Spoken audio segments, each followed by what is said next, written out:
Olá, eu gostaria de começar a nossa reflexão de hoje com uma história que está lá no Evangelho de Paulo.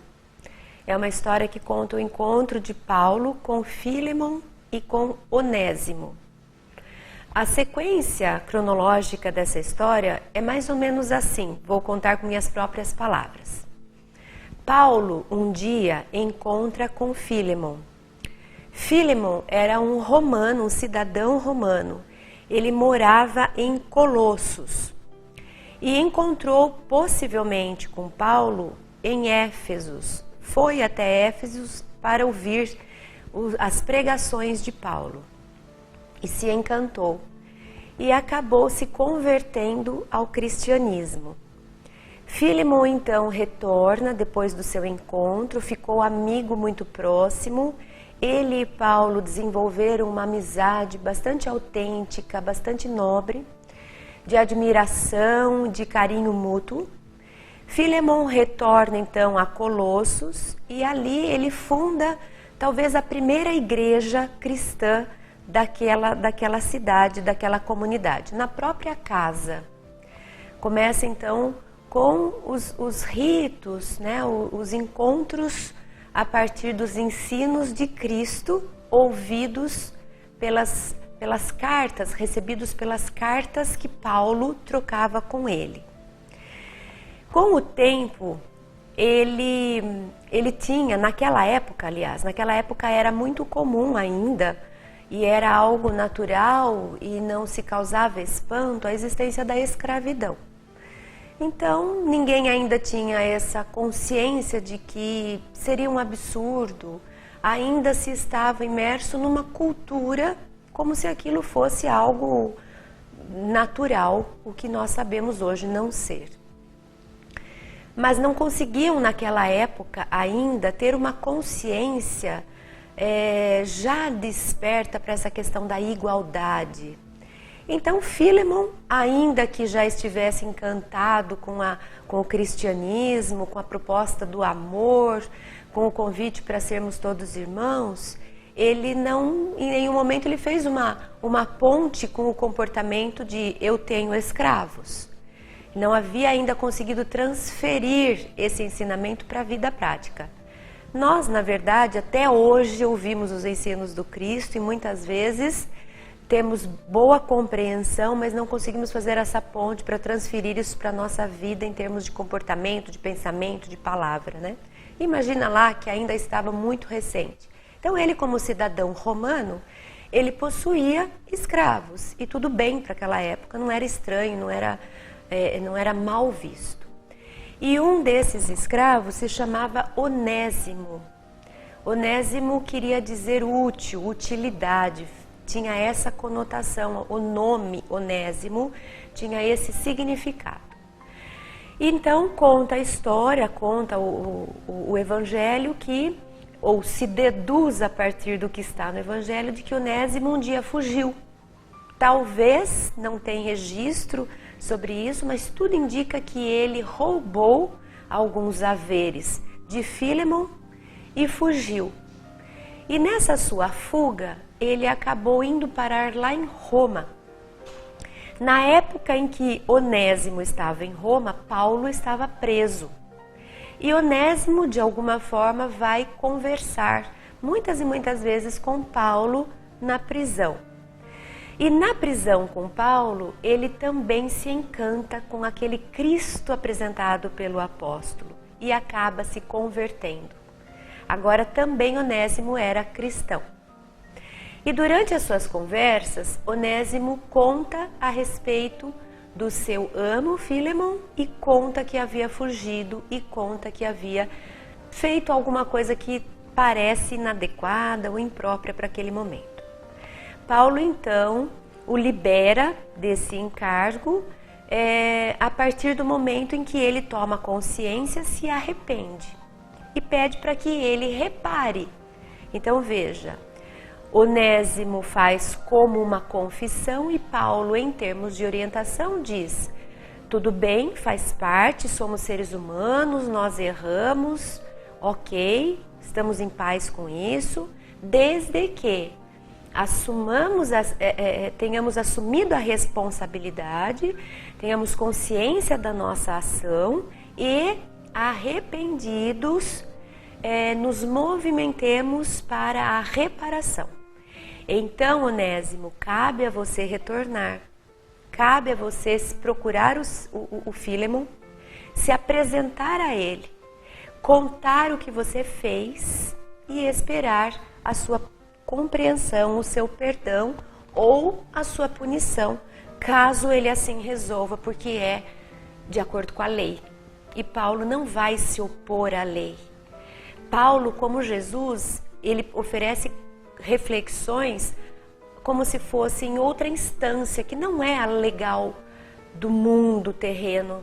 Ele nos convida a pensar em termos de espírito, de espiritualidade, em termos de consciência, independente do que a lei dos homens fala. Porque muitas vezes a lei dos homens vai me permitir certos comportamentos, mas a minha consciência vai dizer, não faça. Então Paulo, antes de falar se é legal ou não, porque ele não estava ali como um jurista, ele propõe uma reflexão interna em termos de consciência. Então Onésimo aceita e fala, realmente a minha consciência me diz. Independente da lei, que também me aconselharia a voltar, a minha consciência me diz, eu preciso voltar. Paulo, então, para fazer a mediação disso, uma vez que ele estava entre os dois, ele também era muito amigo de Filemon, ele escreve uma carta que vale a pena ser lida no Evangelho. É uma carta de uma estrutura pedagógica, didática, psicológica e espiritual linda. Em poucas palavras, ele faz uma abordagem que é uma defesa que é impossível de ser contestada. Paulo começa a sua carta a Filemon saudando-o como um irmão. Você, independente de ser cidadão romano, independente de ser Filemon, independente de ser poderoso, é meu irmão.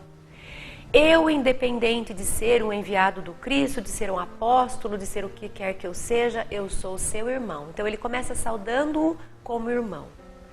Depois ele convida Filemon a lembrar dos ensinos de Jesus, de que na verdade todos somos irmãos, que não existe na instância espiritual apresentada por Jesus, não existe diferença entre os filhos de Deus.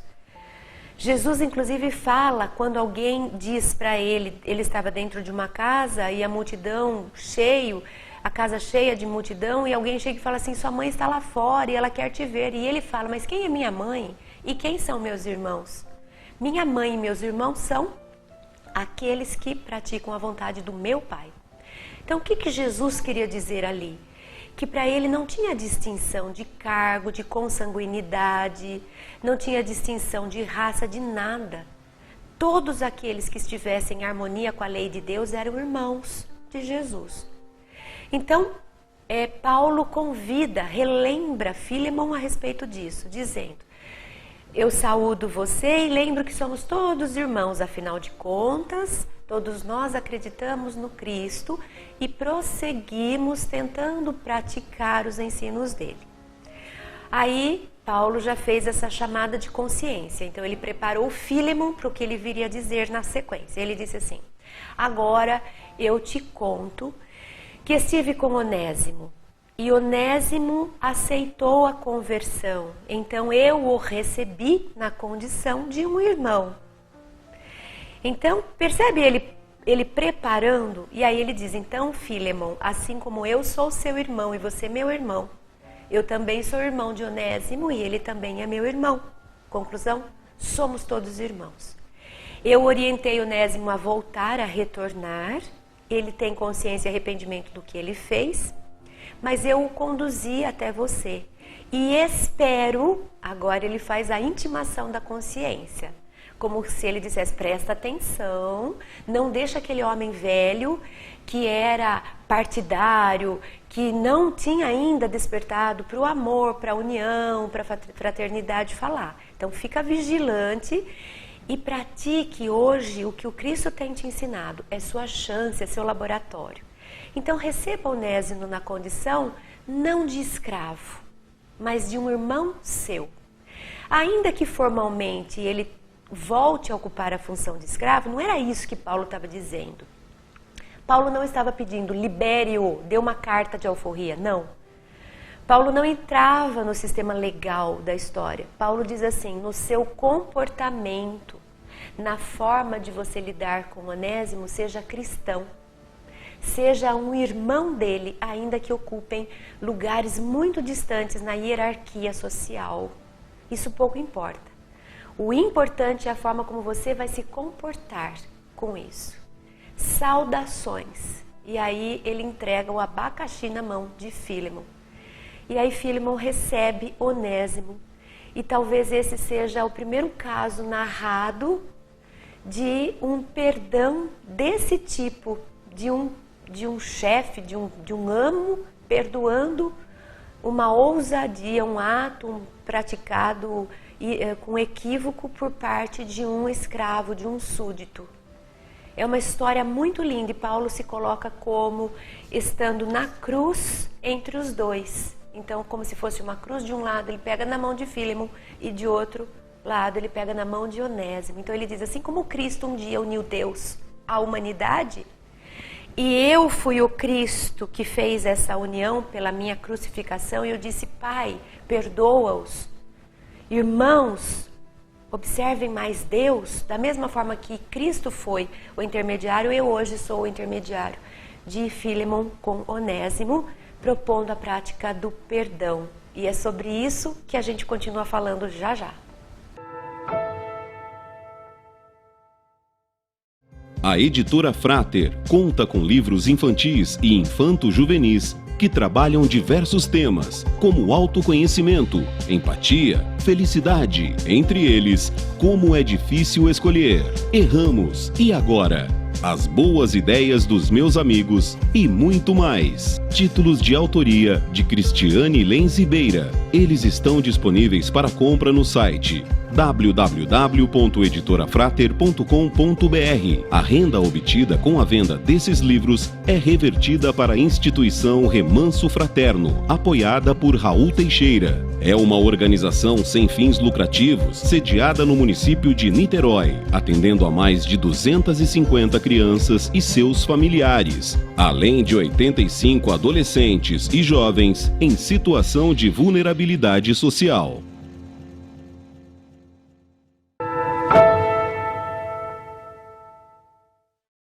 Não é linda a história narrada no Evangelho de Paulo a respeito do perdão de Fílemon a Onésimo, seu escravo fugitivo? É muito lindo essa riqueza de detalhes em que Paulo convida a essa harmonização, em que Paulo convida para que eles reparem, se reconciliem através do perdão, lembrando simplesmente de que essa é a conduta de quem aceita o Cristo, aceita o jeito Cristo de ser e de viver. Uma vez que Fílemon havia se convertido, ainda que cidadão romano, e ainda que Onésimo tivesse fugido de uma forma ilegal e antiética, Paulo deixa tudo isso de lado. Tanto faz o cargo que você ocupe, tanto faz o erro que você tenha cometido. O importante é a tomada de consciência e o importante é a reparação. O importante é que nós nos tratemos como irmãos. E Paulo então convida para que essa irmandade aconteça. Onésimo volta e Fílemon o recebe, ainda que continue na condição de escravo, mas numa postura cristã, numa postura de perdão. E é sobre o perdão que nós estamos pensando, falando, conversando hoje. Existe um livro que é muito prático, muito pedagógico, muito fácil de ler. E é um daqueles livros que é impossível a gente ser a mesma pessoa depois que a gente o lê. Esses livros que transformam a nossa vida. E esse é um assunto tão importante, talvez seja um dos assuntos mais essenciais dentro do que é preciso, do que é fundamento para a nossa vida, ser feliz, para termos paz de espírito e para convivermos em sociedade. Não tem como escaparmos desse pilar que se chama perdão. Ainda somos muito imperfeitos, ainda cometemos tantos erros e de nós nenhum escapa. Então, vivermos as relações sociais, profissionais e familiares sem a prática do perdão é algo insustentável. Nós vamos nos separar em termos de família, de sociedade, nós vamos brigar, nós vamos criar guerras muitas vezes. O perdão, a gente goste ou não, seja confortável para nós a prática do perdão ou não, é inteligente da nossa parte admitir que ele é essencial para a nossa saúde, para a nossa alegria, para o nosso bem-estar e para a harmonia das relações. E esse livro, ele nos leva a essa tomada de consciência. O autor é Fred Luskin, chama O Poder do Perdão, porque realmente o perdão é muito poderoso e capaz de transformar, de renovar as nossas vidas. Nesse livro, o autor nos convida a algumas analogias. Eu gosto muito das analogias, porque de um jeito simples a gente colhe grandes e profundos ensinamentos. Uma das analogias que o autor usa para explicar para a gente como funciona essa história de perdão ou não, né, de raiva, de mágoa nas nossas vidas, ele nos convida a nos imaginarmos como controladores de tráfego aéreo. Sabe aquelas pessoas que ficam, imagino eu, naquelas torres dos aeroportos, não sei se ainda ficam, mas nos filmes é lá que elas estão. E elas têm uma tela na sua frente, como se fosse um grande radar, e elas ficam controlando o tráfego aéreo. Olha, tem um avião vindo daqui para cá, e os aviões ficam aparecendo na sua tela.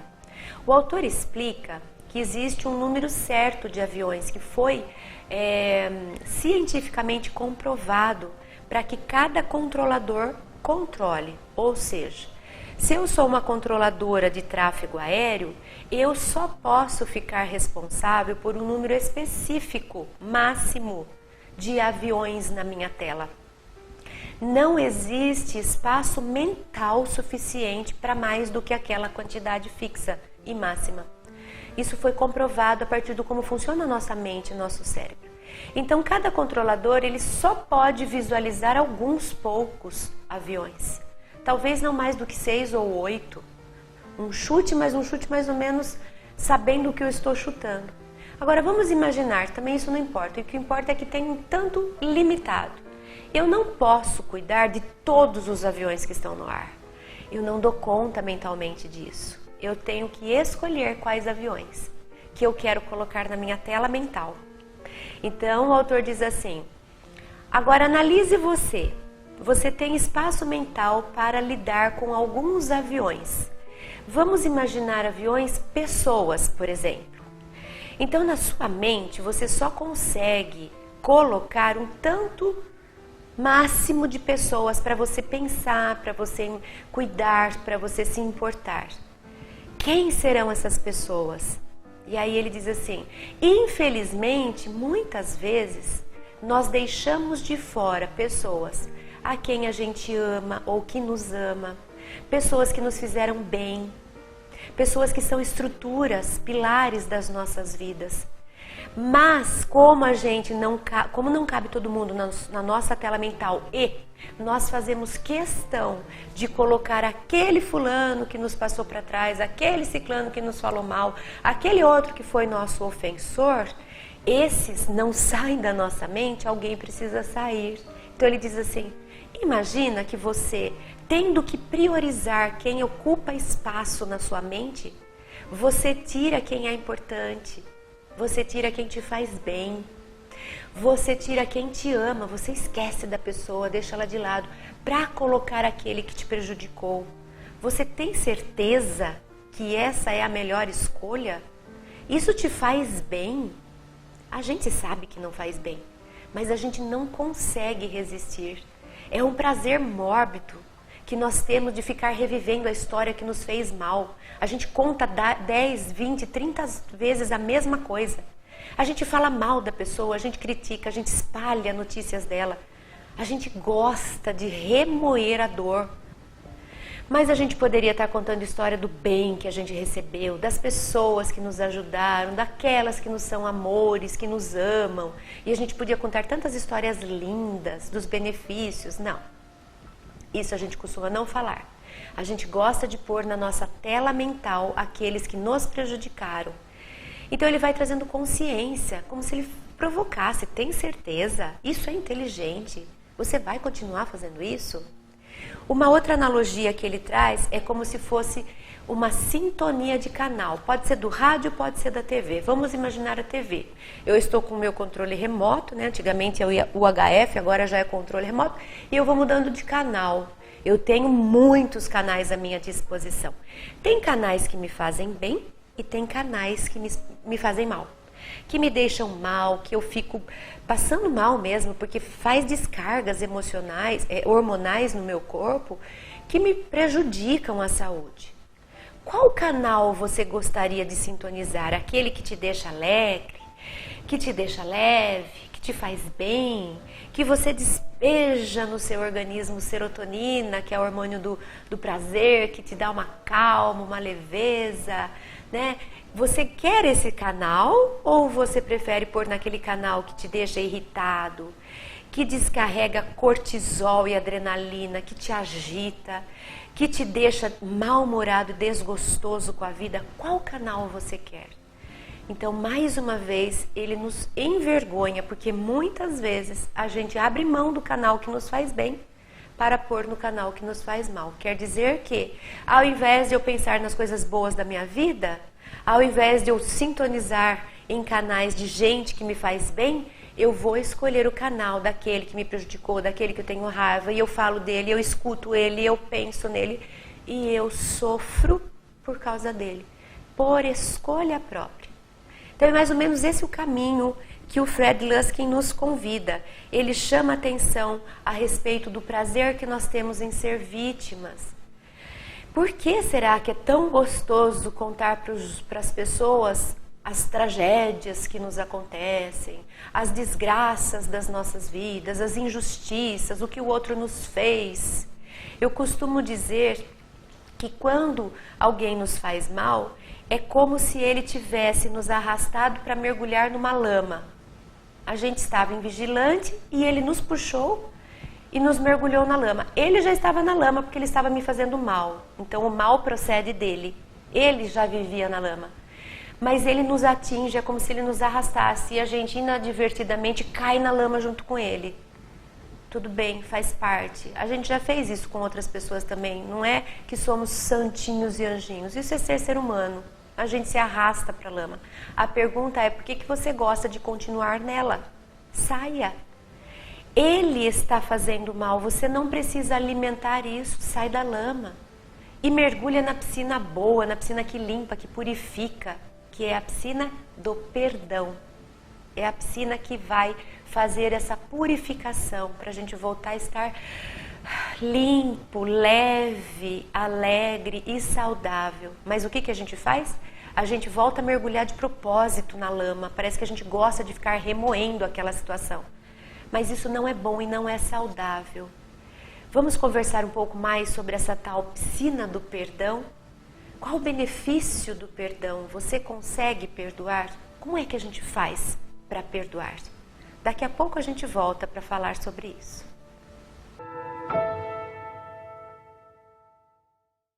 A Editora Frater conta com livros que trabalham reflexões sobre alegria, saúde e bem-estar, além de temas relacionados ao espiritismo. Entre eles, os títulos: A Dança entre Opostos, Viver no Mundo, Os Mestres de Nossas Vidas, de autoria ou coautoria de Cristiane Lenz Beira. Eles estão disponíveis para compra no site www.editorafrater.com.br. A renda obtida com a venda desses livros é revertida para a instituição Remanso Fraterno, apoiada por Raul Teixeira. É uma organização sem fins lucrativos, sediada no município de Niterói, atendendo a mais de 250 crianças e seus familiares, além de 85 adolescentes e jovens em situação de vulnerabilidade social.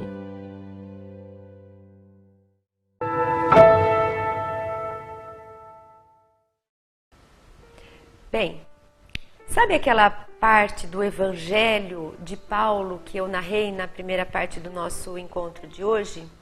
A respeito da carta que Paulo envia a Filemon, pedindo para que ele receba Onésimo na condição de irmão. Existe uma palavra que ele oferece nessa carta que é talvez o ponto central para que o seu argumento se sustente. É uma palavra de origem grega, é a palavra koinonia, com K. E essa koinonia quer dizer compartilhar e participar. Então o que Paulo diz? Nós compartilhamos, nós participamos de algo que é comum a todos nós. No caso deles, ele estava se referindo ao Cristo, ele estava se referindo à mensagem do Cristo, ou seja, estamos compartilhando os ensinamentos do Cristo. Estamos todos participando do jeito Cristo de viver, de pensar e de ser. Então, com base nessa participação, ou seja, estamos todos de acordo, eu te convido a ser irmão daquele que foi seu escravo. Ainda que ele possa continuar na função de escravo, que você o trate, olhe para ele como um irmão em Cristo, participando da mesma irmandade. Bem, estamos aqui falando sobre o perdão, sobre a proposta que Fred Luskin, no livro O Poder do Perdão, nos oferece, que é abre mão das suas notas promissórias, ainda que a pessoa te deva, ainda que a pessoa tenha te feito mal, ainda que isso seja justificável. Qualquer um pode te dar a razão na sua contenda quando você apresenta. Tudo bem, mas e aí? Como é que isso pode te fazer bem? Cada vez que você pensa a respeito, você deixa aqui uma descarga de todos os hormônios que não são bons, cortisol, adrenalina e tudo mais, te faça mal. Então, qual o benefício que você está colhendo de alimentar, de ficar com esse ressentimento dessa mágoa?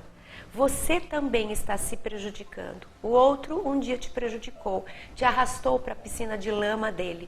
E você, ao invés de sair e se banhar na piscina do perdão para se limpar, você prefere ficar retornando e alimentando essa história difícil e trágica. Lembra que todos nós um dia arrastamos alguém para alguma piscina de lama. Não somos perfeitos ainda. Então esse prejuízo nós geramos uns aos outros. Se hoje eu sou aquele que foi ofendido, talvez amanhã eu seja o ofensor, e muitas vezes da mesma pessoa, inclusive. Então Paulo convida a isso. Paulo diz assim, vamos deixar essas pequenas coisas de lado. Não é porque hoje eu tenho razão que eu sempre vou ter, não é porque hoje outro me prejudicou que eu nunca tenha prejudicado ninguém. Então Paulo fala assim, vamos nos unir nessa koinonia, vamos entender que participamos todos do mesmo contexto, vamos entender que compartilhamos o jeito humano de viver. Ser humano é assim, um dia a gente acerta, no outro a gente erra. Um dia a gente estende a mão e ajuda um aqui, no outro dia a gente prejudica o outro lá. Algumas vezes de propósito, outras por questão de conflito, não conseguimos fazer diferente, mas estamos todos no mesmo barco, todos participamos, existe essa koinonia que nos une, somos seres humanos. Então, ao invés de ficarmos condenando aquele que nos prejudicou, ainda que tenha razão para isso, não vamos ficar naquela lama presos. Vamos sair em busca do perdão, do poder do perdão em nossas próprias vidas. E esse perdão é como se fosse uma piscina em que eu entro e me limpo, me libero daquilo que eu estava carregando, que estava me fazendo mal. O perdão é purificação de quem o pratica. Eu tenho a sensação de que se eu perdoar o fulano, eu estou libertando ele, não necessariamente. Porque a consciência dele pode continuar cobrando ou não. Eu não tenho poder sobre o outro. O fato de eu perdoar alguém não quer dizer que aquela outra pessoa vai modificar o seu comportamento em nada. Pode ser que o perdão o toque, o sensibilize e ele se modifique? Pode ser que não. Na verdade, quando eu perdoo, eu não estou focado no que o outro vai receber ou deixar de receber. Eu estou cuidando de mim. Eu estou promovendo para mim uma vida de mais paz. Eu estou trazendo para mim uma condição mais pura, leve, clara. Eu estou priorizando as histórias bonitas. Eu estou dando mais tempo na minha mente para pensar em quem me ama e a quem eu amo, ao invés de ficar olhando para aquele que quis me prejudicar. Eu não estou propondo, ou o perdão não propõe que você se omita, que você se acomode, que você continue apanhando. Não, pelo contrário. Ele propõe: rasgue a nota promissória do que o outro te deve, porque você está carregando peso com você e talvez ele nunca queira te pagar o que ele deve. Não é ele que vai devolver o que ele tirou de você, é a vida. Se existe justiça a ser feita, a própria justiça divina vai garantir que futuramente cada um receba aquilo que próprio plantou, que próprio promoveu para si mesmo. Não seja o juiz da vida dos outros. Deixa ele, entregue a própria consciência ou a própria vida. Então, rasgar a nota promissória não é ser bobo, é ser inteligente. É abrir mão da história negativa que me arrasta para momentos difíceis, que me arrasta de volta para uma história doída, que me faz mal, que me deixa doente. É inteligente eu abrir mão da ofensa que me fizeram. Vai se resolver com a sua consciência, vai dar conta você com Deus ou com quem você acredita que exista ou não exista. Eu vou cuidar de mim, na minha tela mental, no meu tráfego aéreo, no meu canal que eu estou sintonizando na TV, só coisa boa, só gente do bem, que me faz bem, que me ama, pessoas que me são importantes. Isso é ser inteligente. É a gente dedicar a nossa vida, a nossa energia, correndo atrás do que nos promove, do que nos amplia a consciência, do que nos faz sentir coisas boas, paz, saúde, do que nos faz ser saudáveis. Por isso que esse autor defende tanto o poder do perdão. O perdão, diz a frase, o perdão perdoa, liberta a pessoa que o pratica. O perdão liberta quem perdoa. Eu não vou dar uma carta de alforria para o outro, porque eu não tenho poder sobre a vida dele. Quem vai libertá-lo é ele com a consciência dele e com Deus. Eu tenho o poder de me libertar, e o poder de me libertar se chama perdão. Então eu lembrei de uma prática muito linda, que eu utilizo muito, e ela é mágica. Parece que ela é mágica, porque ela funciona de uma maneira muito linda e muito rápida. Certamente vocês já ouviram falar nessa técnica havaiana que se chama Ho'oponopono. Ho'oponopono foi criado por essa, como se fosse uma curandeira, uma pessoa que promovia curas, lá no Havaí, na primeira parte dos anos 1900. Ela viveu nessa época. E ela então no Havaí conseguia fazer grandes curas através dessa técnica que ela chamou de Ho'oponopono. E um dia um psiquiatra, ele se interessou por essa técnica, Dr. Len. O nome dele é muito difícil, vamos ficar só com o sobrenome, Dr. Len. Era um terapeuta e ele então vai estudar essa prática feita por essa curandeira, e ele resolve estudar e começar a praticar. Conta no livro que uma primeira experiência muito impactante desse doutor foi um atendimento que ele fez numa ala hospitalar cheia de criminosos perigosos com problemas mentais. Ele vai então por um presidiário, mas são pessoas muito comprometidas psiquiatricamente falando, e ele pratica essa técnica de Ho'oponopono para esses prisioneiros. E é interessante, porque ele chega e o chefe do departamento diz assim: qual é o primeiro paciente que você quer? E ele fala: eu não vou atender ninguém. A técnica de Ho'oponopono não depende da pessoa.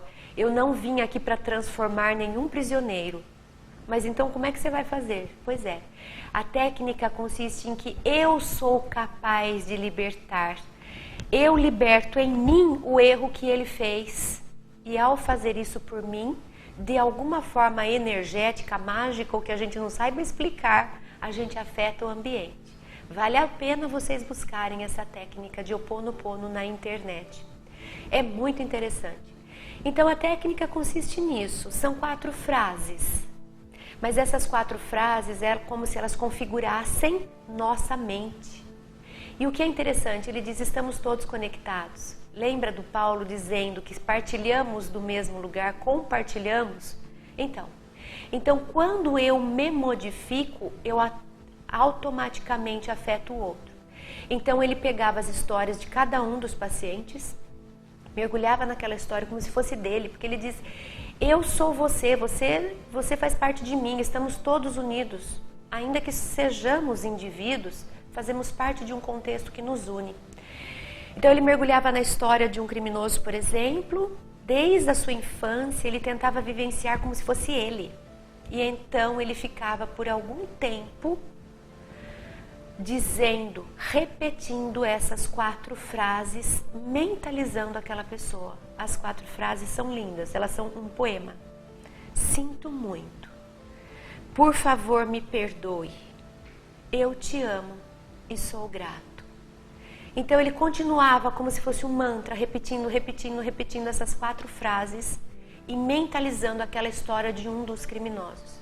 Ele fez isso por 4, 6 meses. E depois desse período foi reavaliado. E aquele hospital psiquiátrico, que na verdade era uma prisão, tinha mudado de categoria. Aqueles presos que não podiam ficar juntos, que eles tinham 5 minutos de sol por dia de cada vez, já podiam confraternizar, já podiam estar todos ou alguns juntos ao mesmo tempo. Ao longo de alguns anos, ele transformou aquele lugar. Então foi a grande experiência da vida dele. Simplesmente porque ele aceitou a dor e mergulhou na piscina que purifica pelo perdão, dizendo as frases, sinto muito, por favor me perdoe, eu te amo e sou grato. Repetidamente.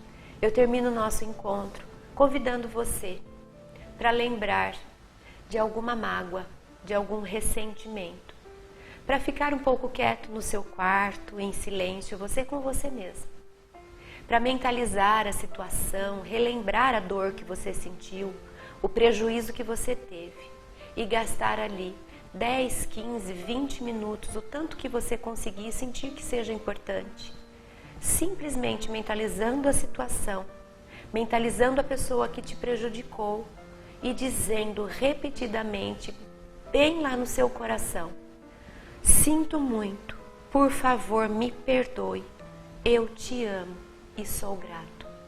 Não briga com isso. Quando você for dizer me perdoe, vai dar vontade de dizer, não, o outro como é que eu vou me perdoar? Eu tenho que perdoar o outro. Tanto faz quem gerou o prejuízo, estamos juntos. Na piscina de lama, se ele puxou e eu entrei, de fato nós estamos 2 na mesma condição. Essa é a grande questão dessa terapia. Tanto faz quem prejudicou e quem foi prejudicado. Quando eu digo eu sinto muito, me perdoe, eu liberto a mim e ao outro, tanto faz se foi eu que prejudiquei ou o prejudicado. Apenas confia e testa isso na sua vida. Se permita experimentar o perdão. Sinto muito, por favor, me perdoe. Eu te amo e sou grato. Até a próxima.